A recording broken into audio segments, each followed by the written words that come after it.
There is no position in sport as noble as goalkeeping. शायद इसीलिए goalkeepers को the saviour of football कहा जाता है। एंड आज हम बात करने वाले हैं एक ऐसे ही गोलकीपर, एक ऐसे ही लेजेंडरी स्पोर्ट्स पर्सन के बारे में, एक ऐसे गोलकीपर जिन्होंने फुटबॉल गेम और गोलकीपिंग पोजीशन को रेवोल्यूशनाइज करके रख दिया। हम बात करने जा रहे हैं इटली के महान गोलकीपर जियानलुइजी बुफॉन के बारे में, जिन्होंने कल अपना फुटबॉल से रिटायरमेंट ले लिया है एंड अपने 28 साल के इस लंबे करियर को यहाँ पर आके एंड कर दिया है। जिन्होंने कल 45 ईयर्स की एज में आके रिटायरमेंट लिया है और अपने 28 साल के इस करियर को एक बहुत ही अच्छे नोट पे एंड किया है अपने बॉयहुड क्लब पार्मा के साथ। इससे पहले कि हम जियानलुइजी बुफॉन और उनकी लेगेसी की बात करें, हमें ये जानना जरूरी है कि who was this legendary goalkeeper, कौन थे जियानलुइजी बुफॉन, जिनका जन्म इटली के एक टाउन टस्कनी में हुआ था। उन्होंने अपना प्रोफेशनल करियर तो 90s में स्टार्ट किया, बट उनका करियर स्काई रॉकेटेड हुआ in 1995 when he joined the legendary Italian club Parma from their youth academy.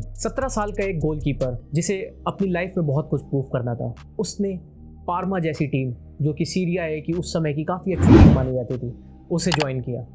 Responsibilities बहुत ज़्यादा थी, एक्सपेक्टेशंस बहुत ज़्यादा थी, बट जियानलुइजी बुफॉन ने इन सब को टैकल करते हुए अपनी लेगेसी को मेंटेन किया और फुटबॉल के नाम में और गुड गोलकीपिंग इतिहास के नाम में उन्होंने अपना नाम गोल्डन अक्षरों से लिखवा दिया। अब हम थोड़ा टाइम में थोड़ा पीछे चलते हैं। अगर हम जियानलुइजी बुफॉन के टाइमलाइन को थोड़ा सा फॉलो करें और उन्होंने अपने करियर में क्या क्या अचीव किया, तो हम देखेंगे कि 1 जुलाई 1994 को उन्होंने पार्मा की यूथ टीम को छोड़ा और ज्वाइन किया पार्मा की मेन टीम, जो कि उस समय सीरिया का पार्ट थी। वहां पर उन्होंने एक इटालियन सुपर कप जीता, एक इटालियन कप जीता और पार्मा को UEFA cup winner 1998 and 99 season में जिताने में भी उसमें हेल्प की। जियानलुइजी बुफॉन की जिंदगी में जो सबसे बड़ा मूवमेंट आने वाला था वो था उनका ट्रांसफर 2001 में टू द जुवेंटस, जहां पर वो पार्मा के एक यंग गोलकीपिंग प्रोस्पेक्ट, एक 17 साल का लड़का जिसने अपना डेब्यू किया था, वहां से उठकर the footballing greats, the goalkeeping greats में आने का सफ़र स्टार्ट हुआ उनका जब उन्होंने 2001 में जुवेंटस को ज्वाइन किया। और मैं आपको यहाँ पे बताना चाहता हूँ कि उस समय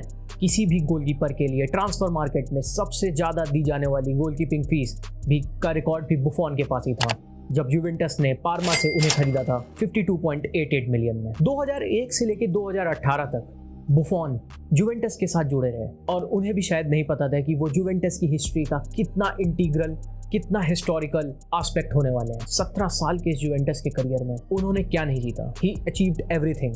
2003 में एक यूएफए बेस्ट प्लेयर का award, 10 bar Italian champions, 1 bar player of the year, 6 Italian super cup, 5 Italian cup और न जाने कितनी ही ट्रॉफीज उन्होंने जुवेंटस के साथ जीती और जुवेंटस को as one of the most fearsome club in Europe की छवि से भी वाकिफ कराया। चीजें इतनी आसान नहीं थी बुफॉन के करियर में। हालांकि उन्होंने स्टार्ट तो एज अ मिडफील्डर किया था, बट अपने पार्मा के यूथ डेज में उन्होंने गोलकीपिंग पोजीशन के लिए स्विच किया अपने कोच के कहने पे, और आज हम सब जानते हैं कि वो कितने बड़े गोलकीपर रहे थे। बुफॉन के करियर में अगर हम बात करें तो एक ही ऐसी ट्रॉफी थी जिसको वो अचीव करना चाहते थे, बट अनफॉर्चुनेटली वो उसे अचीव नहीं कर पाए अपने सीजन में, and that was the prestigious European club trophy, the champions league. बुफॉन का करियर में सब कुछ है, वर्ल्ड कप है, he has the world cup, he has many European competitions to his name, many Italian competitions to his name as a winner, but एक champions league की आस, वो champions league जीतने का जो एक सपना होता है हर एक प्लेयर का,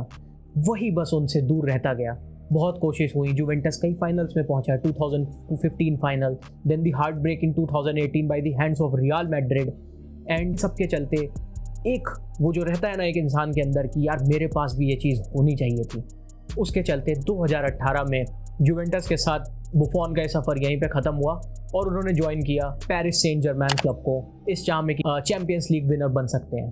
बट 2019-20 का campaign was a very drastic campaign in champions league और वो आउट हो जाते हैं, एंड इसी के साथ बुफॉन का सपना पीएसजी के साथ चैंपियंस लीग जीतने का वो भी धरा का धरा रह जाता है। इसके चलते 2019 में वो अपने पुराने क्लब जुवेंटस में वापस आते हैं, वहाँ पे वो 2021 तक रहते हैं, अच्छा परफॉर्म भी करते हैं, बट इसके साथ अब वो एक अपने करियर के ट्वाइलाइट जोन में आ चुके थे, वो रिटायरमेंट के करीब थे। 2021 तक 2 साल जुवेंटस वापस पहुंचने के बाद उन्होंने 2021 में फिर से अपने आप को फ्री ट्रांसफर में फिर से खुद को ट्रांसफर विंडो में पाया, एंड इस बार वो फ्री ट्रांसफर में फिर से अपने बॉयहुड क्लब पार्मा को उन्होंने ज्वाइन किया। अगर स्टैट्स की बात करें उनके क्लब के करियर की, तो उन्होंने 975 मैचेस खेले, जिसमें से 825 गोल्स कंसीड किए, 429 क्लीन शीट्स और 86,000 मिनट से भी ज्यादा फुटबॉल मिनट्स खेले। उन्होंने अपना डेब्यू एसी मिलान के अगेंस्ट 1995 1995 में किया था, जिसमें स्कोर लाइन 1-1 पे रही और काफ़ी अच्छा परफॉर्मेंस भी वहाँ दिया था उन्होंने, जब उनकी एज 17 साल की थी सिर्फ। जियानलुइजी बुफॉन नेशनल टीम अपनी इटली की तरफ से खेलते थे एंड इटली के साथ उन्होंने इतना लेजेंडरी परफॉर्मेंस दिया। इटली के कैप्टन रहे वो। इटालियन टीम जो 2006 वर्ल्ड कप की विनर थी, उसके एक बहुत ही बड़े किरदार भी थे उनको वर्ल्ड कप जिताने में। अपनी नेशनल टीम के साथ, इटली के साथ, उन्होंने अंडर 21 में एक बार यूरोपियन चैंपियनशिप जीती इन द ईयर 1996। एक वर्ल्ड कप 2006 में, जो हम सब जानते हैं, that legendary world cup match between Italy and France, जो कि पेनल्टीज तक भी गया था। And that world cup is mostly remember for the Zinedine Zidane headbutt movement. But हमें ये नहीं बोलना चाहिए कि अगर बुफॉन उस समय स्ट्रिक्स में नहीं होते तो हो सकता है कि स्कोर लाइन कुछ और हो सकती थी। एंड उसी साल 2006 सीजन में, 5-6 सीजन में, उन्होंने गोल्डन ग्लव भी जीता अपनी one of the great performance in the world cup के चलते। 2 बार team player of the season 2016 and 2018 में, एक बार Euros runner up in 2012 after losing to Spain, and एक बार फुटबॉलर ऑफ द ईयर 2017 में। एंड यहाँ पे जानने वाली बात, सबसे इंटरेस्टिंग फैक्ट ये भी है कि किसी भी गोलकीपर के लिए सबसे ज़्यादा बार, maximum time, the prestigious individual award in the football, that is the Ballon d'Or, उसके भी सबसे ज़्यादा नॉमिनेशन 11 बार बुफॉन के पास ही हैं। 2006 सीजन वर्ल्ड कप के बाद वो उस रैंकिंग में रनर अप भी थे। उन्होंने अपने करियर में टोटली 39 पेनल्टी सेव की। बुफॉन का करियर हमेशा से ही इतना ग्लोरियस नहीं था। उनके करियर में कई अप्स एंड डाउन्स भी आए, एंड उनमें से सबसे बड़ा, द डार्केस्ट मूवमेंट, या हम कह सकते हैं the darkest face in the history of Buffon's legacy was just before the World Cup in 2006, जब वो अपनी टीम जुवेंटस के साथ थे, अपने क्लब जुवेंटस के साथ थे, एंड जुवेंटस के ऊपर मैच फिक्सिंग स्कैंडल के चार्जेस लगे, एंड जुवेंटस को सीरिया बी, जो कि इटली की सेकेंड डिवीजन लीग है, उसमें रेलीगेट कर दिया गया और उनके प्रीवियस 2 टाइटल्स को भी उनसे स्नैच कर लिया गया था। ये काफ़ी ट्रबलिंग टाइम था जुवेंटस के लिए और जुवेंटस के प्लेयर्स के लिए, एंड ऑब्वियसली बुफॉन के लिए भी। कई सारे प्लेयर्स ने जुवेंटस क्लब को छोड़ा भी, but Buffon as a true loyalist Juventus को सर्व करते रहे। सीरिया बी में उन्होंने उसी साल उनको प्रमोशन दिलवाया एंड सीरिया ए में वापस लेके आए। उसके बाद वर्ल्ड कप आया, एंड वर्ल्ड कप में सीरिया बी का प्लेयर, जो lower division of Italian league का एक goalkeeper who ultimately became the world champion, was not some ordinary feat. Buffon ने उस वर्ल्ड कप में अपना लोहा मनवाया। One of the greatest performance दी, अपने सेव्स, अपने पेनल्टी सेव्स, अपने रिफ्लेक्सेस से, अपनी लीडरशिप स्किल से, अपनी कम्युनिकेटिव स्किल से। उन्होंने अपनी नेशनल टीम के लिए डेब्यू किया था 1997 में against Russia.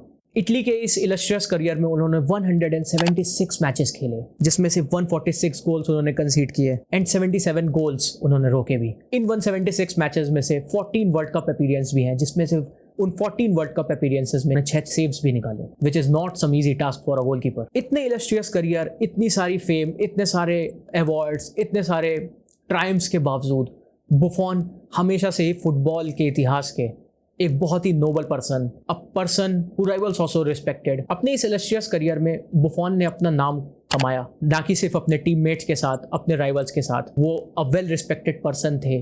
On end of the pitch उनका बिहेवियर बहुत अच्छा था। He was a great leader. He was a great leader for Juventus. He was a great leader for Italy, and he was a great human being off the pitch also. शायद इसीलिए बुफॉन को इतना Nobel person माना जाता है। और आज 45 साल की एज में फाइनली आज उन्होंने अपने ग्लव्स को हैंग कर दिया है। And as a football fan we should be thankful to Buffon कि उन्होंने गोलकीपिंग पोजीशन को इतना रेवोल्यूशनाइज किया, एक ऐसी अनफॉरगिविंग पोजीशन को, एक ऐसी अनथैंकफुल पोजीशन को फुटबॉल में इस लाइमलाइट में लेके आए, जहां पे हर एक गोलकीपर का सपना होता है कि उसका करियर भी कुछ इसी पाथ पे चले। ये video is nothing but a tribute to the goat keeper, my favourite goalkeeper of all time, Gianluigi Buffon. I wish he rest easy after his retirement. He keeps saving everything that comes to his life. Thank you Gigi. Comment करते हैं अपने इस episode को. Thank you for watching. Please keep subscribing, keep liking and keep sharing to the Goal Gossip. मिलते हैं next episode में. Thank you.